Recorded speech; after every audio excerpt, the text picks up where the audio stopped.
Thanks for tuning in, everyone. I'm here with Tommy of Bad Wolves. How's it going, man? It's good. It's good. It is sunny and bright in Southern California, in Huntington Beach, California, and yeah. Yeah, that's the complete opposite to what it's like in the UK. It's just gloomy Right and now, rainy. yeah, that's um, okay. At least you yeah, guys get rain. exactly. Yeah, yeah. I imagine like after a few days of the hot weather, it's just a bit tiresome, right? No, it. The weather here is only bad like when it's very dry, and we Yeah, get those fires every year. That now it's been kind of increasing. We just had like a really bad set of fires, right. and then the atmosphere is like ashy. It's Yeah, like clouds up the sky. Yeah, it's pretty crazy. a bit smoggy in the air and stuff like that. Yeah, Yeah. So that's the only downside of California. yeah. And Hollywood sucks too, but whatever. That's another conversation. Mm-hmm. So how have you been coping with lockdown? Is everyone safe? Everyone all right on your side? Yeah, I mean we're not in lockdown. Well, where I live, I used to live in LA, and LA is very extreme. I think Right. bigger cities are, they're having more issues. So I moved out of there. So everything here is pretty much open. The gyms are open, the churches are open, the strip clubs open, restaurants have people eating outside. They're letting people into the restaurants. They have been like slowly. So it's been okay. Initially, you know, it was a lot to adjust to, I think, for a lot of people, and Yeah. that's why we've had so much. I know so many people who have had suicidal depression and anxiety, relapses, overdoses, just like all this stuff, Yeah. based on the mental health aspect of what the lockdowns have done to people. Yeah. So with the scientific community is now. I don't know if you saw the World Health Organization just, I think 1,200 doctors around the world basically pleaded with all governments that the lockdowns don't work, Yeah. and that Yeah. the detriment of the lockdown is worse than the actual, and it's because of people's mental health. Yeah. Yeah. I mean, it's a sticky situation, isn't it? Like, obviously, there's always going to be some kind of downside to lockdown or not going in lockdown, but it's just a mental time for everyone, isn't it? Just crazy. I think it's interesting as we learn how to deal with this stuff, like why there hasn't been more emphasis put on, instead of closing everybody, focusing on the people who are at risk and actually making a concerted effort to make sure that people who are either elderly or have immune deficiencies are protected. Yeah. That would have Yeah. made more sense to me, but I'm not a scientist. I'm just Yeah. saying. Yeah. I guess it's kind of like Yeah, a trial kind of thing as well. You think about it, obviously it's not great, but at least this disease isn't like, a higher mortality rate and stuff like that. I think we kind of got off lucky, all yeah. things I considered. think yeah. I mean, everybody was freaked out. Like, I mean, and rightfully so. Like, I Yeah. think it was sold to us like it could be the next Black Plague, and everyone was like, "Oh my god!" Yeah. Everybody was like, "We got to go inside." Like, Yeah. you know, everything has the virus on everything. It's on surfaces. It's in there's a tiger in Belgium that has it. Like, Yeah. and Um, now it turns out that it's not the virus affects is lethal to a lower level of the population than the mental health crisis is affecting everyone. yeah. Yeah. You So know. it's like you've said, you've got to learn how to deal with it Mhm. and just go from there, basically. So All new you problems. exactly. So you guys were involved with the film Sno Babies and its soundtrack as well. It's a film about addiction and recovery. How does it Mhm. feel to be involved with a movie that kind of tackles those kind of subjects? Well, I mean, for me, it's very close to my heart because obviously, as a lot of people know from the song "Sober" or just people who have followed my career, I've been in recovery for 11 years. So I've been sober. I turned 11 years sober in May of this year, and Congratulations. thanks. I don't. I always tell people you don't deserve an award for running out of a burning building. Like, I didn't get. We all come in to recovery because we have to. I think, and Yeah. Yeah. no one's bad. No one's on a winning streak when they make the decision that, hey, this is. It's like the title of "Maybe It's Time," the single that from 6 a.m. that everybody's on, and so for me,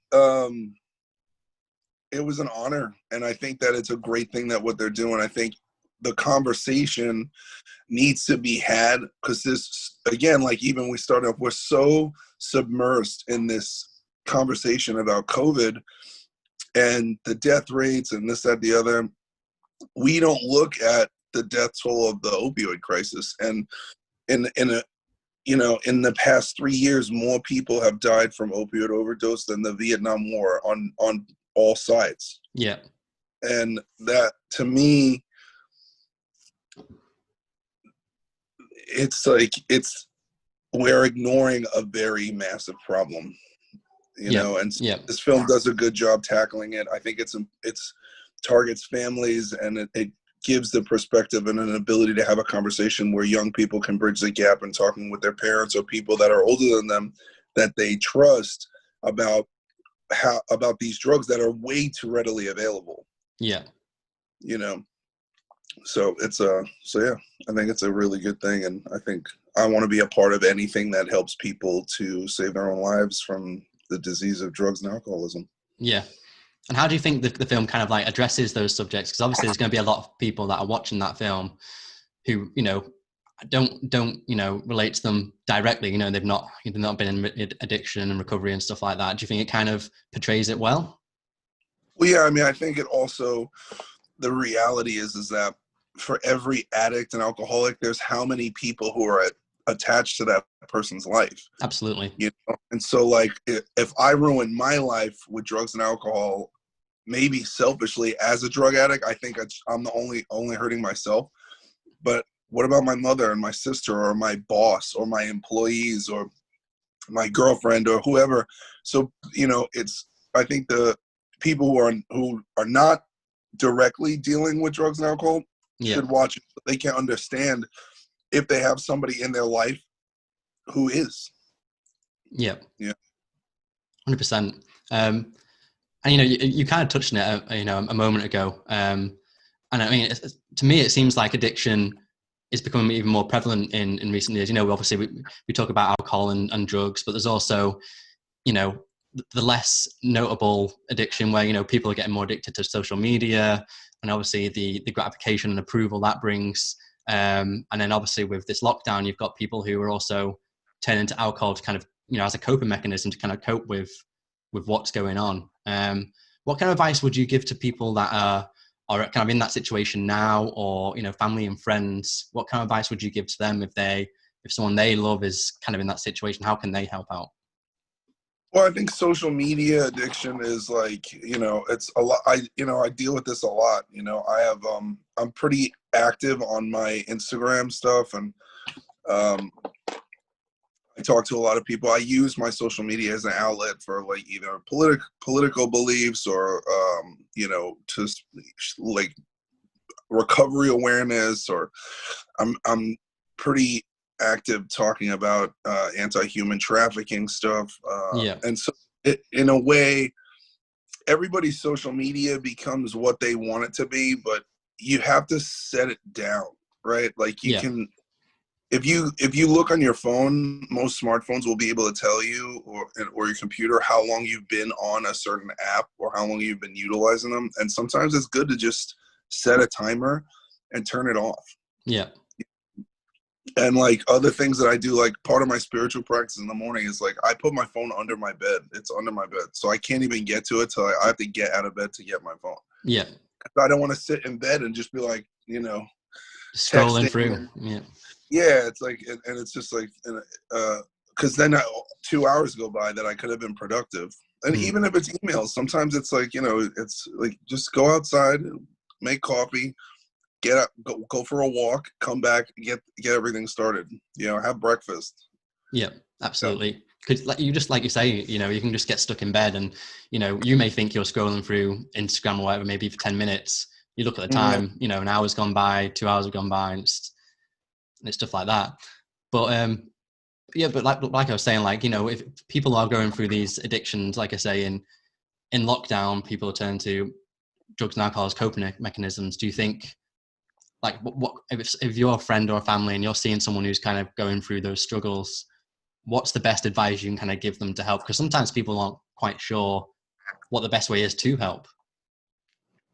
think voting, to be honest, Yeah. because there's two components. Like, first of all, to me, it's very strange that, on a global level now, we've had protests and riots and they're okay, but people can't go to recovery meetings or church. It's bizarre. You could go to the pub, then you can't go to the pub. You could have alcohol delivered to your house, and so it makes me very suspicious of the motives of government. They say they're doing all this for public health, but do they really care about our health? And what are the true motives? And that's just the nature of who I am. Like, I'm very, I don't know, I'm not really a conspiracy theory guy. They're fun to like look into, but yeah, I question things, and I think it's important to look at who in the government are, lobbying for what, who wants more lockdowns, who's trusting science, what are the scientists saying. That's the first thing. That's all of our personal responsibilities. Immediately and directly, it's very hard sometimes to tell somebody who's drinking and doing drugs they need help.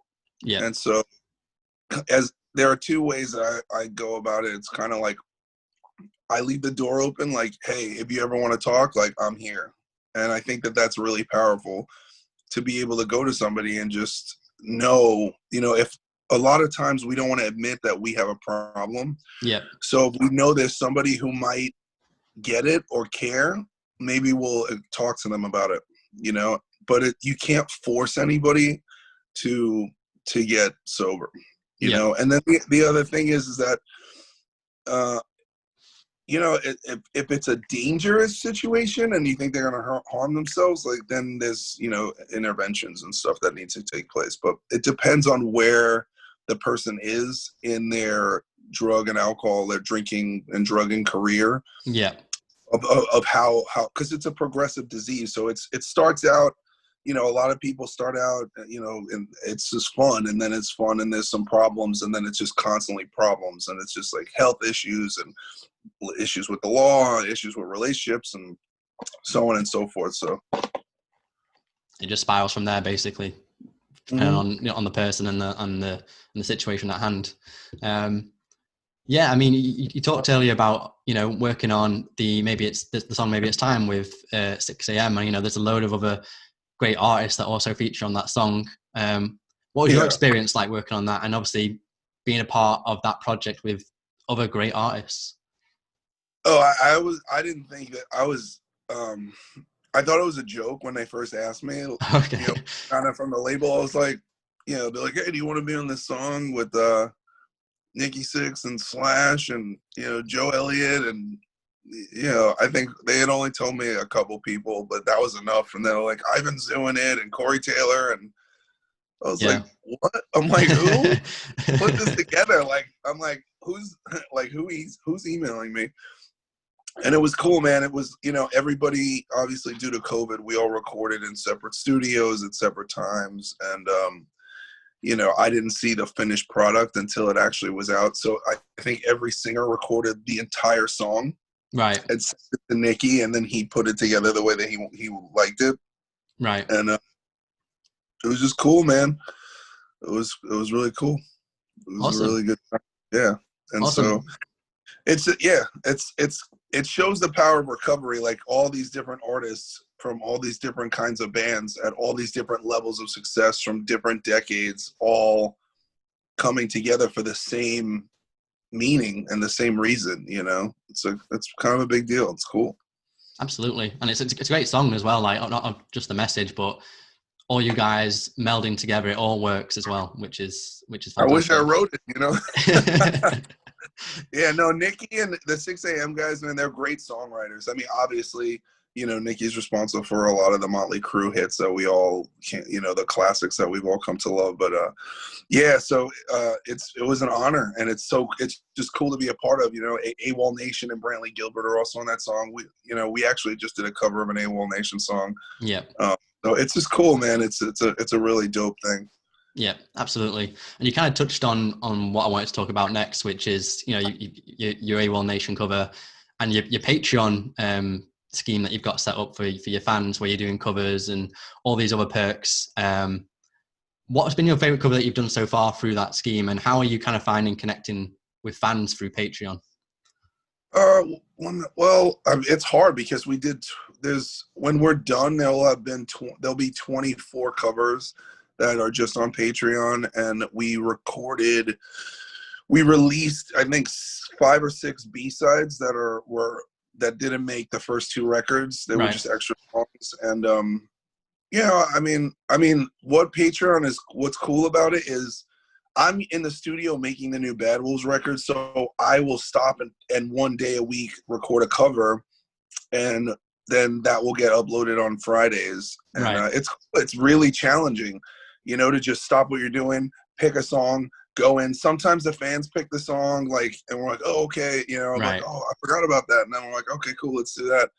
So it's been for me as a vocalist challenging, because we always pick these songs that are by these amazing singers, and so it's made me a better singer, and it's fun, And for us, it gives us a way to do something special for the fans who are like really diehard. And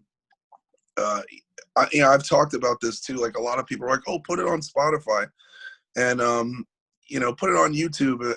Basically make it free. To me, I'm like, listen, guys. We already have all of our records are out already. Like, our records are out. Our new record will come out on all those platforms. But, it's just like, we don't get paid from that stuff. And it's COVID. We can't tour. We can't play shows to make money. Nobody buys records anymore. So if you join the Patreon, and other bands have started doing this too. And I think people don't realize we have families to feed. Yeah. And so, the money from Patreon, it pays for us to go into the studio. It pays for us to take care of our families, and it pays for me. I have employees. I have several employees. I have over half a dozen employees. So, I got to pay them.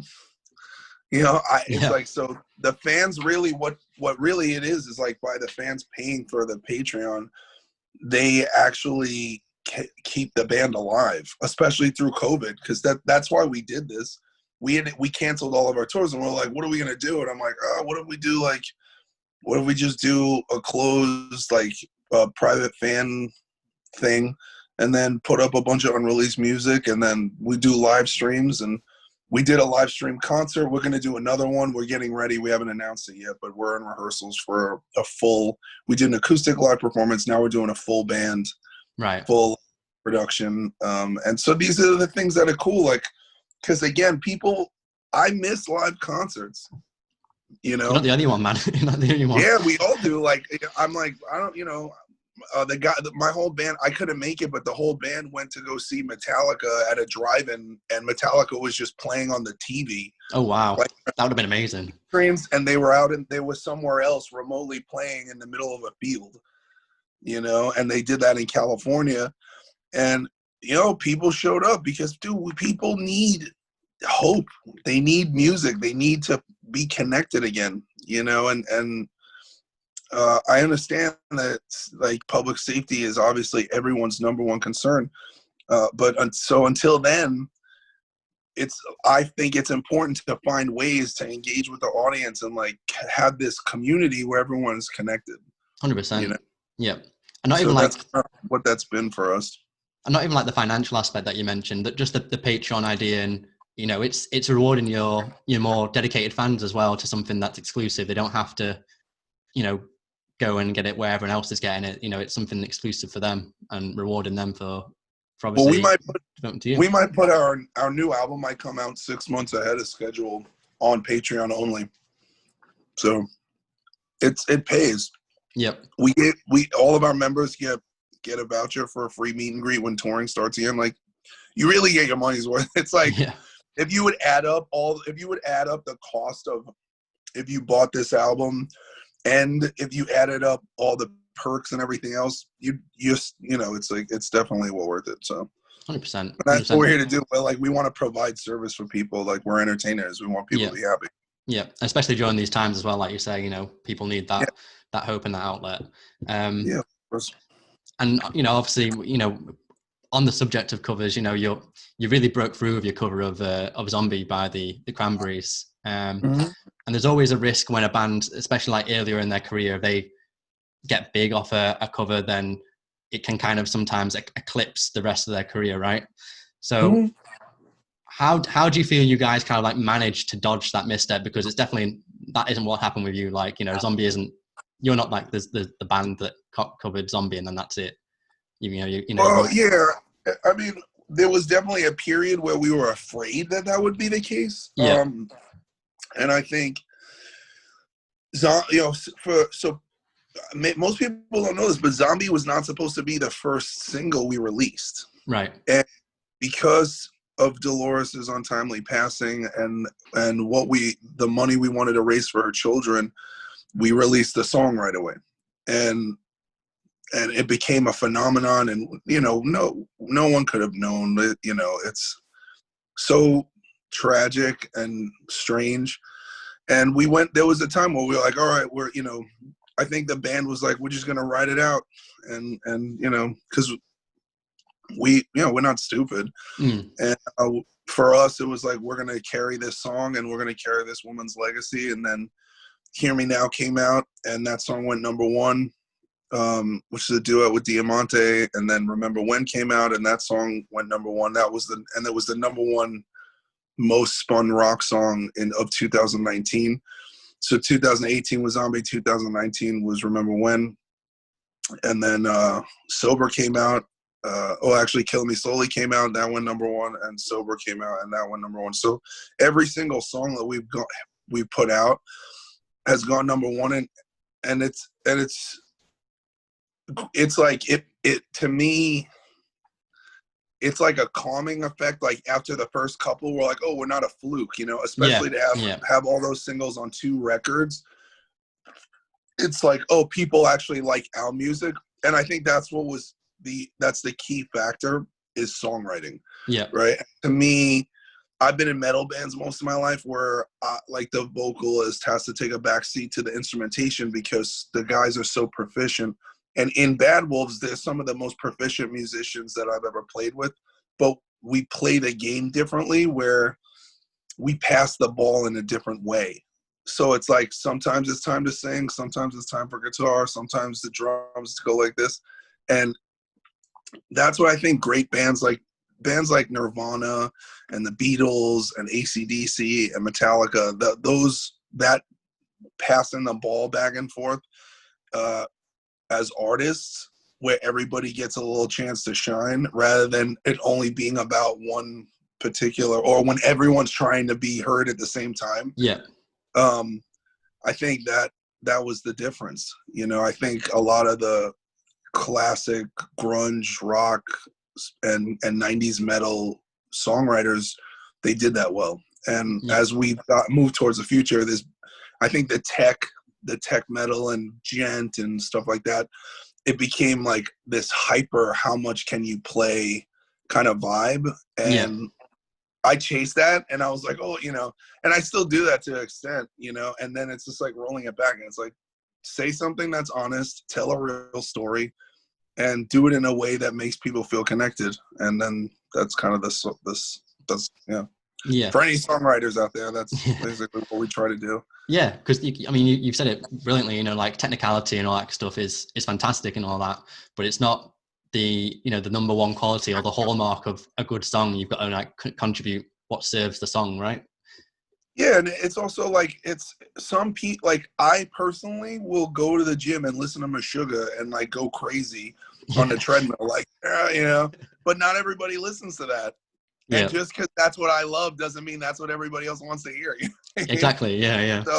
So, you know, sometimes it's just like, you know, you just play balance with it. That's why we have on our records, we have rock songs and progressive songs and brutal metal songs, because we're all kind of like all over the place, and we'll, you know, and we're like, we need more of this. Like it's like a big culture, and everyone's like, more metal, and we're like, we need more melody. Like, put in some ketchup. Like, why do we need ketchup? Like, I don't know. Everyone loves ketchup. So it's I don't know. I always love bands like the Deftones and Faith No More and like System of a Down, because they don't have a genre. Yeah. they're called rock bands, but they're not. They don't sound. None of them sound like each other. Yeah, and you couldn't, like, there's no band that sounds like Deftones. There's no band that sounds like System of a Down. Like, so many have tried to replicate, and you can tell, but it just doesn't come through. Yeah, and so that's what we're trying to do. Like, we have all different kinds of songs, and I think it's cool. It's good to be eclectic, as long as songs are good. You know? And it keeps you guys entertained as well, because you get to try different songs, you perform different songs, and like you say, you're versatile. You can do them all well. So why not? Yeah, we're trying to. Yeah, that's the end game. Yeah. So I mean, you kind of covered bits and bobs here, but what else is planned for Bad Wolves for the rest of this year and next year so far? I know you kind of touched on a new album, but I don't know how much obviously you can talk about that. The new album is well, right now, the new album is pretty much done, and John wrote a couple more songs, so he's in the studio this week working on, I think, the last 3 songs, and then I'll go in, I'll sing them next week, and then we got to figure out who's going to do the artwork and what the title's going to be, and obviously, there's a lot of this year pushed into this record, and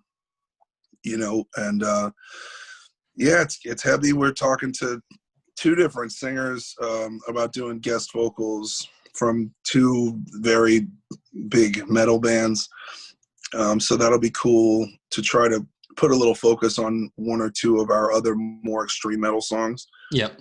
Because people don't know that we're a metal band till they come see us and they're like, "What the fuck?" Like, they're like, "What, the Wall of Death? When are they gonna play Zombie?" Like, Yeah. So we're not a one-stop shop. So no one-trick pony. Yeah. And so I'm just excited for people to hear it, and I wish there was a magic button that would get rid of COVID and we could all go back to normal and festival season would happen again, and we all got to be patient. So we're just gonna keep making material and putting things out for you guys, while we're here. Yep. And we'll see. Just roll with the punches, basically. That's all you can really do. That's all anyone can really do at the moment, right? So yeah. Well, I don't want to keep you too long, man. I know you might be busy. So what, you got any final words that you want to say before we wrap up? Yeah, I guess it's okay to ask for help.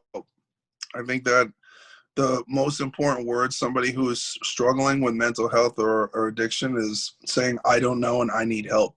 And the worst words I've ever said when I was struggling is, "Oh, I got this," because I don't. And I think that it's been my experience that when I humble myself and I accept help, good things happen, and then I'm placed in positions that eventually I become in the position to give the help that I once received. And that's what life is about. I think that's what our purpose is. That's what the universe wants us to do. Yeah. As human beings, I think that's what we're on the planet for. And more hugs, less hate. You know what I mean? sounds like hippity dippity, but it's kind of true.